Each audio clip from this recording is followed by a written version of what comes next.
सकता है उसके बारे में सोचना बहुत जरूरी है। हमारे नौजवान बेरोजगार हैं, हम तो चुनाव लड़कर असेंबली में एमएलए बन गए, लेकिन उनका सोचो जिन्होंने तालीम हासिल कर ली और आज घरों में बैठकर कोई रिश्ता देने के काबिल किसी को नहीं समझता है, उनके बारे में भी एहसास करो।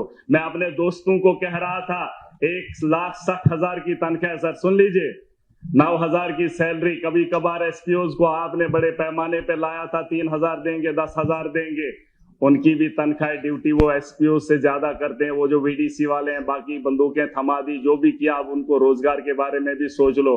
उसके साथ साथ हमारी तनख्वाह भी बढ़ा दी जाए। कुछ लोगों को नहीं चाहिए, अगर अपोजिशन को नहीं चाहिए, यहाँ पे इन लोगों को नहीं चाहिए, लेकिन 1,60,000 से मुझे नहीं लगता है जिन लोगों को चाहिए वो अपना एक लेटर लिख के दें किस किस को चाहिए, और कम से कम 3 लाख तनख्वाह वागुजार की जाए। ये जो एमएलए साहिबान है उसमें हमारा ही अगर खाली होगा तो चलेगा सर हमारा।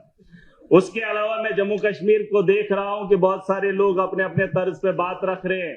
किसी ने 370 की बात की, किसी ने डेवलपमेंट की बात की, किसी ने मोदी को इतना सम्मान दिया, किसी ने अपने कसीदे पढ़े, लेकिन दौरे जदीद के अंदर जो हालात हैं, क्या उस पर किसी ने बहस की? क्या किसी ने उसके बारे में सोचा?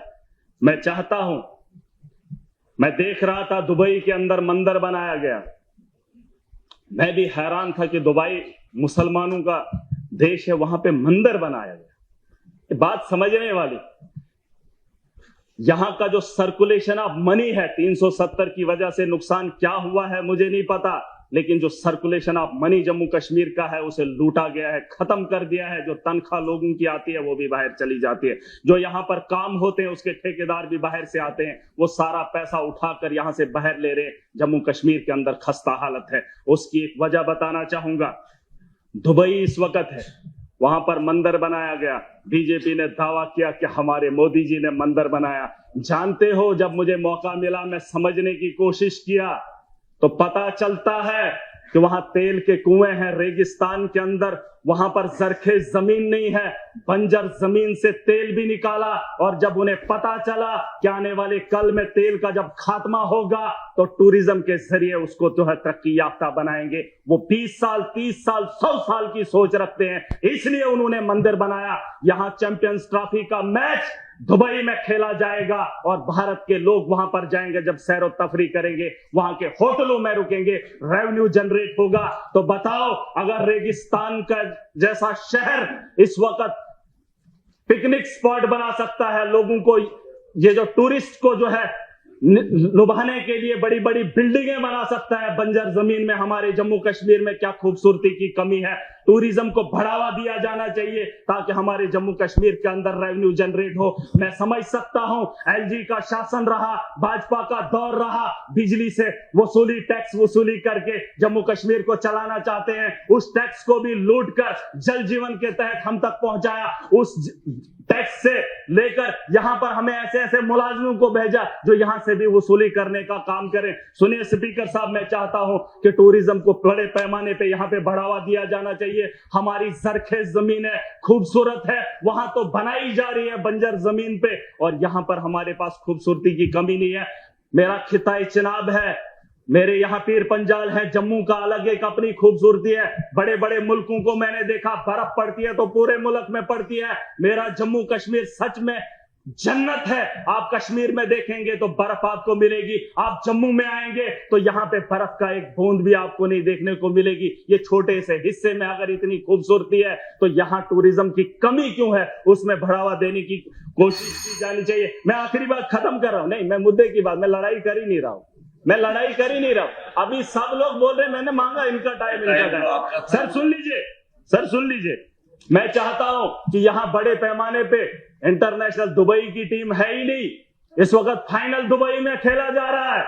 क्या जम्मू कश्मीर के अंदर ऐसा ग्राउंड नहीं होना चाहिए? क्या हमारे यहाँ क्रिकेट के इतने शौकीन भी है, नौजवान खेलना भी चाहते हैं, खेलो इंडिया भी है, ग्राउंड नहीं है हमारे पास। मैं चाहता हूं इंटरनेशनल ग्राउंड यहाँ पर हो जिससे रेवेन्यू जनरेट हो, बड़े पैमाने पे इसके बारे में सोचा जाना चाहिए। इनकी सरकार आई, चुहलाने से जम्मू कश्मीर को चलाना चाहती है, चुहलाने से, चुहलाने की रसीद काट कर जम्मू कश्मीर का रेवेन्यू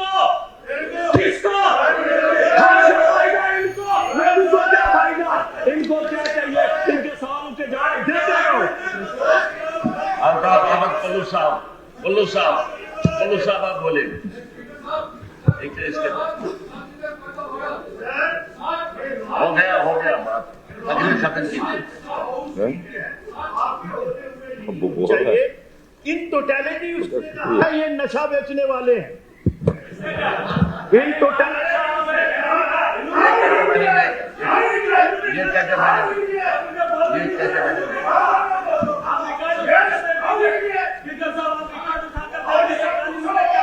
ये कैसे मैंने नहीं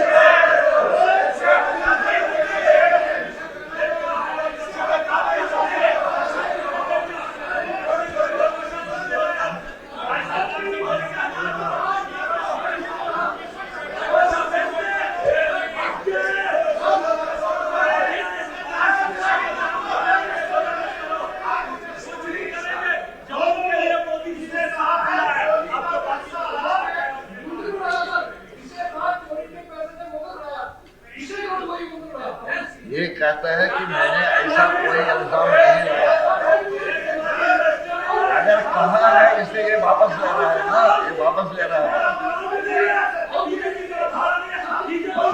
ये कहते हैं मैंने कहा नहीं है।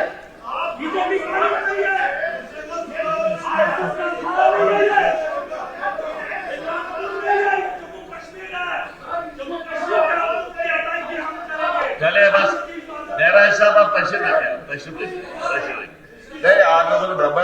ऑनरेबल मेंबर साहब कह रहे हैं मैंने ऐसी बात कोई कही नहीं है। उसका मतलब अगर कही भी है तो वापस ले रहे हैं, तो आपको क्या परेशानी है?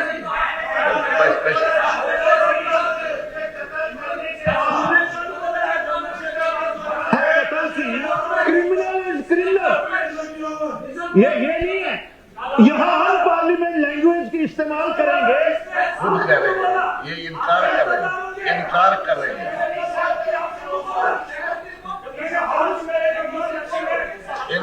रही है।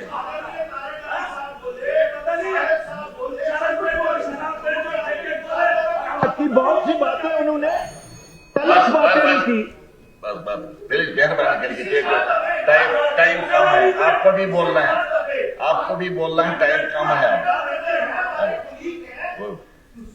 डिसेंसी से करना चाहिए। मैं एग्री करता हूं कि किसी के जज्बात पर खेलने की इजाजत नहीं दी जा सकती। आप तशरीफ रखिए। कुल्लू साहब बोले, आप कुल्लू साहब बोलना चाहते हैं? आप बोलना चाहते हैं?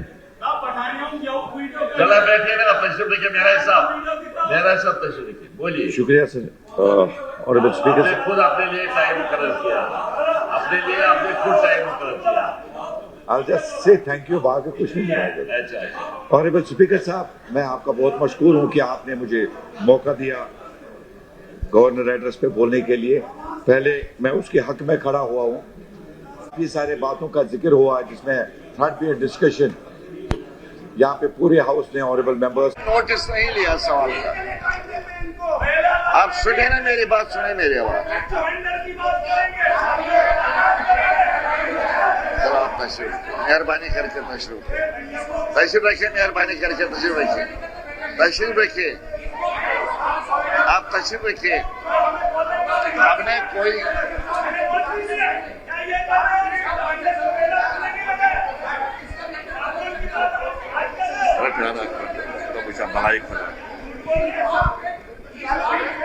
एक मिनट। कल भी जब मेरी स्पीच को इंटरप्ट किया गया, उस मेंबर को जो यहाँ पे किसी पार्टी का नहीं है, वो तो इंडिपेंडेंट शायद जीत के आया है, उसको देखा गया नेशनल कॉन्फ्रेंस के बड़े लीडर के कमरे से निकलते हुए।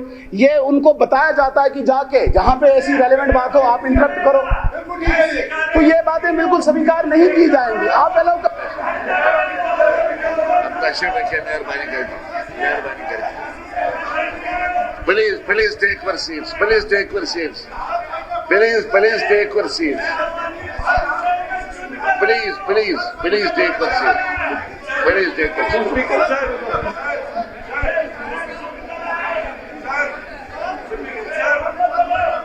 आप तशरीफ रखिए ना, बस तशरीफ रखो, आप तशरीफ रखो।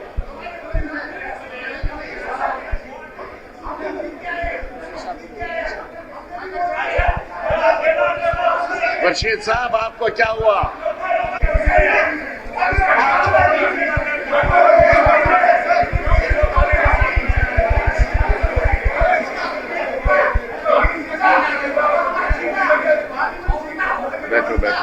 बैठो आप बैठो डोंट वेस्ट टाइम।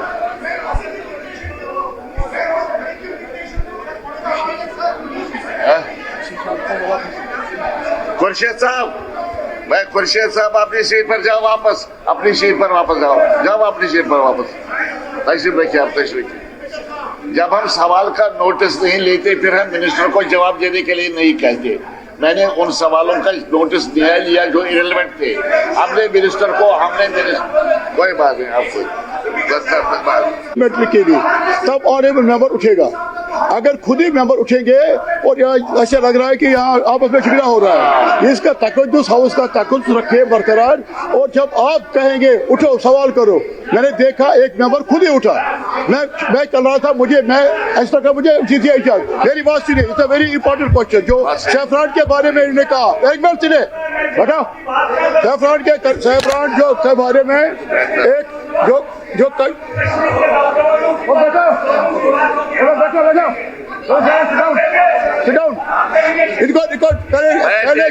पहले बात सुनिए, पहले इनको जरा सिखाए कैसे हाउस में बोलना होता है। आप एक वर्कशॉप स्पीकर साहब शोरगुल में